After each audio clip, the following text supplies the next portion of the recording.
¿Te interesa saber lo que son los actos proféticos? ¿Alguna vez has sentido que estás peleando contra algo que no puedes ver? ¿Has sentido que tu oración no avanza, como si algo no la dejara pasar, como si hubiera una resistencia que la está bloqueando? ¿Te has preguntado por qué algunos cristianos ven liberación, ven milagros y otros cristianos no? Y si la diferencia estuviera en la combinación palabra, acción con intención, en la batalla espiritual no es solo palabra, sino actos proféticos. Se llama guerra espiritual porque nuestro enemigo es espiritual. Cuando hacemos guerra espiritual, los ángeles de Dios vienen a servirnos, acampan a nuestro alrededor y nos defienden. Entonces, un acto profético es una declaración con acción física, pero también es una declaración con acción intencionada, realizada con fe. Se considera que estos actos encienden y mueven el poder de Dios para que su voluntad se manifieste en este mundo físico. Un acto profético debe ser inspirado por Dios y puede incluir el uso de objetos simbólicos. Es una acción que libera algo espiritual, es fe, pero es fe en movimiento, no una fe estática. Es lo que sucede cuando lo que crees se vuelve una acción visible. En la Biblia, Dios nunca trató la guerra espiritual como algo abstracto. Siempre pidió algo que la gente hiciera para que se llevara a cabo y efectivo esa orientación de Dios. Ejemplo, Moisés levantó la vara y el mar rojo se abrió. Josué dio vueltas alrededor de Jericó y tocando las trompetas hasta que los muros se cayeron. Pero Eliseo golpeó el suelo con flechas. ¿Para qué? Para activar la victoria. Jesucristo, cuando fue a hacer un acto de sanidad, escupió en la tierra, hizo un lodo, un lodo, y lo puso en los ojos de la persona. ¿Para qué? Para abrirle los ojos, para darle su visión. Los profetas derramaban aceite para activar los propósitos de la presencia de Dios y las orientaciones que Dios les ministraba. Es decir, cada acción parecía simple, pero liberó algo sobrenatural. Los actos proféticos activan tu mente, activan tu alma, activan tu espíritu y todo lo hace al mismo tiempo. ¿Por qué? Porque el enemigo de las almas se alimenta de la pasividad y del conformismo que tienen muchas personas. Pero la fe se activa con el movimiento. Algo pasa cuando tu cuerpo obedece lo que tu espíritu cree. La mente se alinea, tu fe se eleva, tu espíritu se despierta y las tinieblas pierden terreno. ¿Por qué? Porque tienen que retroceder. No es magia, no es superstición, no es un ritual vacío, es una declaración visible de una verdad invisible. Yo mismo lo viví. Hubo batallas donde mis palabras no eran suficientes. Yo me daba cuenta. Oré, sí. Creí, sí. Tuve fe, sí. Pero algo estaba estancado. No avanzaba. Hasta que Dios me llevó a hacer cosas que no entendía. Cosas pequeñas, simples, que parecían alocadas, pero que en mí, en mi espíritu, tenían un sentido. Y cuando obedecí, algo se destrabó, algo se rompió, cadenas se soltaron, algo se liberó. Hay tres conceptos que son básicos en la lucha espiritual. Los conceptos de cartografía y mapeo, los conceptos de intercesión profética y los conceptos de actos proféticos. El objetivo de la guerra espiritual es no esperar que el enemigo ataque, sino tomar la iniciativa nosotros, atacarlo nosotros, quitarle las áreas, los pueblos, los territorios y las personas que tiene ocupadas, que tiene sometidas y esclavizadas. ¿Y con qué? Con la convicción que Cristo Jesús, que ya venció al diablo, nos dio ese poder y esa autoridad en su nombre, y que según nuestra fe, entonces va a ser hecho. El primer concepto, que es la cartografía, usted se puede preguntar, ¿y qué es la cartografía? La cartografía espiritual es localizar los puntos estratégicos que ha estado usando el enemigo para maldecir los pueblos. Es investigar para identificar el área de influencia de los espíritus, si son espíritus de muerte, de prostitución, de alcoholismo, de corrupción, de violencia, de accidentes, de vicio, etc. ¿Para qué? Para hacer una estrategia efectiva de liberación, porque usted no va a estar declarándole liberación a un área, por ejemplo, de prostitución, como si fuera un área de accidentes. Hay una estrategia diferente a la que usted tiene que aplicar en cada área. Está también el concepto de intercesión profética, que no son oraciones quejosas de lo que nos ocurrió en el pasado o lo que nos está ocurriendo en el presente. Son oraciones basadas en las promesas que Dios nos ha dado, de lo que Dios está haciendo y de lo que Dios hará al enemigo. También tenemos como tercer concepto los actos proféticos. La Biblia nos muestra muchas maneras en las que Dios obró, que desde el punto de vista humano y racional nos dejan sin explicación. Ejemplo, el profeta Eliseo le dijo a Naamán, un alto funcionario, que se sumergiera 7 veces en el río del Jordán. Río sin ningún poder sanador, pero por la obediencia a la palabra dada por el profeta, Dios desató el milagro sobre Naamán. Tenemos el caso de Moisés. Moisés echó un pedazo de arbusto en el agua y se sanaron las aguas de Mara. Con una vara, Moisés hizo descender 10 plagas en Egipto. Y con una vara hizo que se abriera el mar rojo, que ellos pasaran y luego se tragara a los egipcios. El apóstol Santiago mandó a ungir con aceite a los enfermos, aunque el aceite no tiene poder en sí mismo. Alguien puede pensar, pero también el diablo hace cosas parecidas a través de su séquito. Pero hay una diferencia. Nosotros los cristianos que nos apoyamos y que vamos respaldados con la victoria de Jesús sobre el diablo, no podemos eliminar todo lo que es divino, porque el diablo lo haga tratando siempre de imitarnos. El diablo no es inventor de nada, es copiador de todo. El diablo, de hecho, es creación. El diablo habla en lengua satánica. ¿Por qué? Porque hay lenguas espirituales, la lengua del espíritu. El diablo trata de adivinar y de pronosticar. ¿Por qué? Porque Dios habla proféticamente a los hijos de su pueblo. El diablo se hace templo. ¿Por qué? Porque Dios tiene un templo. El diablo simula sanar a los enfermos. Y digo simula porque después te lo cobra. ¿Pero por qué lo hace? Porque Dios sana a los enfermos. El diablo te cobra lo que te hace, pero la bendición de Dios es la que enriquece y no añade tristeza con ella. Hay una diferencia. Mencionaré algunos actos o símbolos proféticos usados en guerra espiritual de alto nivel para que usted tenga una idea y conozca cuántas herramientas y cuántos símbolos usted tiene a su favor que puede ir usando para su propio beneficio y el de su pueblo y el de su familia y el de sus finanzas y el de su matrimonio.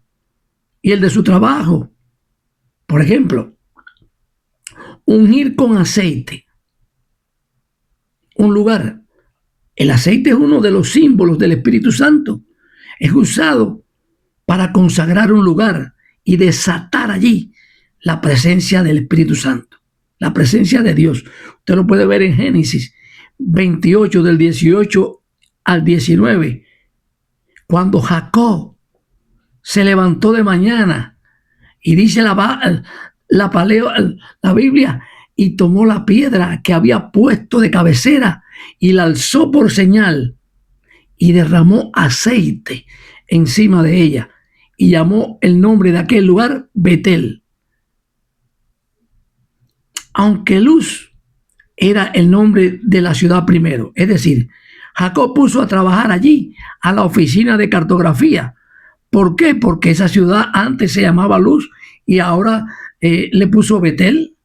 Hay 3 acciones importantes que hizo Jacob y yo quiero comentarlas con usted. Primero, se levantó, cogió la piedra, después derramó aceite encima de ella y después tuvo la suficiente fe como para hablarle al lugar y cambiarle su nombre. Con el aceite también declaramos que la ciudad está siendo convencida de pecados por el Espíritu Santo. Dice Juan 16, del 7 al 13, que el Espíritu Santo se manifiesta convenciendo de pecados. También el aceite es usado para sanar a los enfermos. En Marcos 6, 13, usted lo puede ver, y también en Santiago 5, 14. Es decir, sabemos que el aceite es un elemento que usted puede usar como estrategia para que la presencia de Dios le acompañe según la situación que usted quiera solucionar. Hablamos como segundo punto de la libación. Consiste en una pequeña porción de vino que se derrama sobre la tierra. ¿Y para qué se hace? Simbolizando que las bendiciones de la tierra provienen de Dios. Es símbolo de gozo. En Génesis 35, del 12 al 14, usted lo puede ver. El vino también es símbolo de pacto.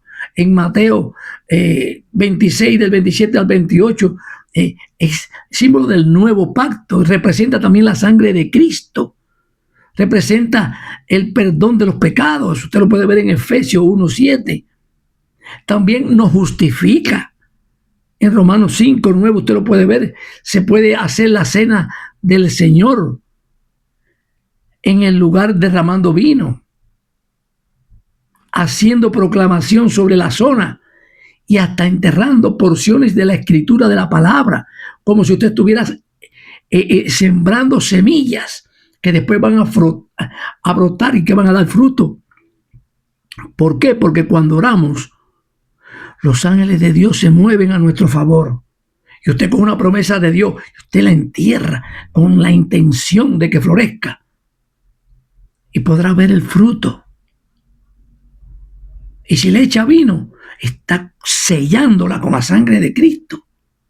Daniel, capítulo 3, versículo 13, y también el versículo 21 y el Salmo 103, 2, y en Hebreo 1, 13 y 14, usted va a ver en todos esos capítulos esto que le he estado diciendo. Y si va a Génesis 4:10, verá que la sangre simboliza vida.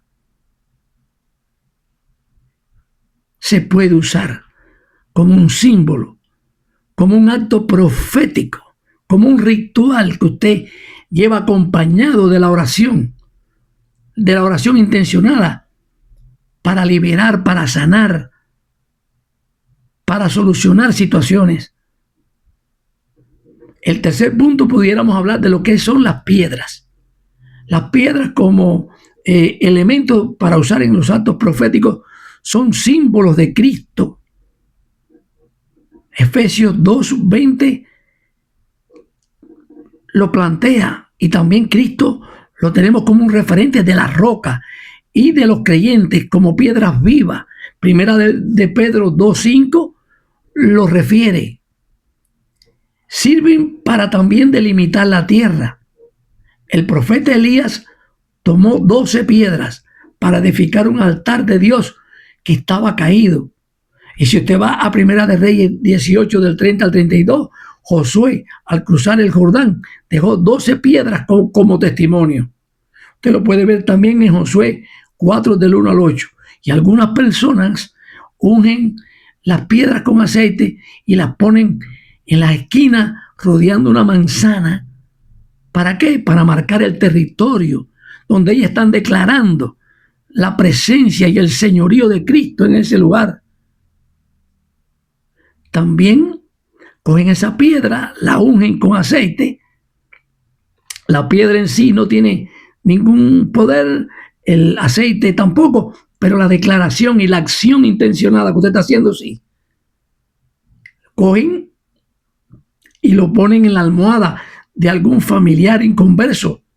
¿Para qué? Para levantar el altar de la fe. Y recordemos también que con 5 piedras lisas David mató al gigante Goliat. Es decir, muchos gigantes se pueden caer.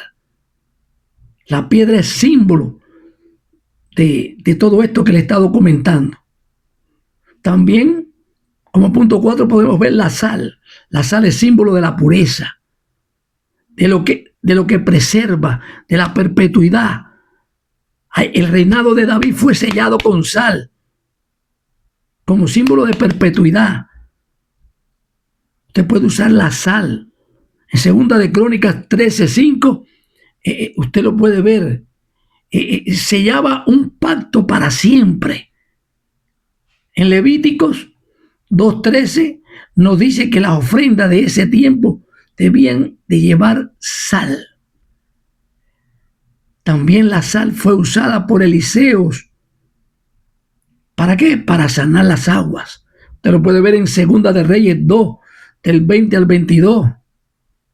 Mire cuántos elementos puede usted estar usando en estos actos proféticos. Le voy a hablar también del elemento 5, que es el grano. El símbolo de fruto, de cosecha, de avivamiento.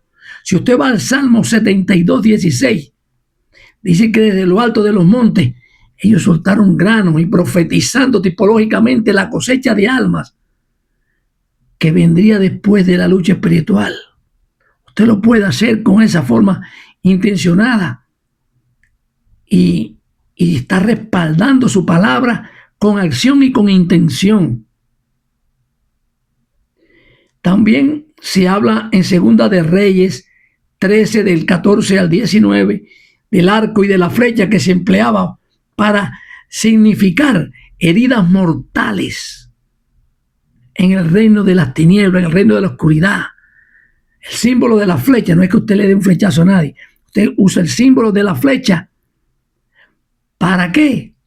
Para hacer actos proféticos de manera intencionada. El cuerno del carnero, ese que se llama sofar, era para atraer liberación a las personas cautivas, a las personas atadas. ¿Cuántas personas atadas a muchas cosas están hoy en día? También era usado en el año del jubileo, símbolos del Cordero de Dios. Al tocar el sofar, los demonios recuerdan que Dios se mete en la pelea, que se mete en la pelea de sus hijos y representa victoria al pueblo de Dios. ¿Y qué es lo que hace? Desata confusión en el campamento enemigo. Usted va al libro de los Jueces, el capítulo 7, versos del 20 al 22, y Dios le orienta a Gedeón que utilizara cántaros, que utilizara antorchas, que utilizara trompetas, que eran de cuero de carnero. Y así, ¿qué hizo? Le dio la victoria a Gedeón. A veces la llave está en la acción que acompaña la palabra intencionada. ¿Qué cosa está esperando Dios que hagas y no que solamente digas? ¿Qué muro podría caer hoy si decides mover tus pies como Josué? ¿Qué mar se podría abrir para que tú pases adelante si levantas la vara en obediencia a los actos proféticos? ¿Qué victoria te está frenando por miedo a hacer lo que tú no entiendes, pero que ya Dios te dijo? En tu obediencia hay un milagro escondido. Los actos proféticos, más que simbolismo, son armas poderosas que te dan victoria, porque lo que haces en la tierra desata algo en el cielo. La pregunta sería, ¿cuál de estos actos proféticos puedes usar a tu favor a partir de ahora? Que Dios te bendiga, muchas gracias. Si te ha tocado esta palabra, compártela y Dios mediante, nos vemos.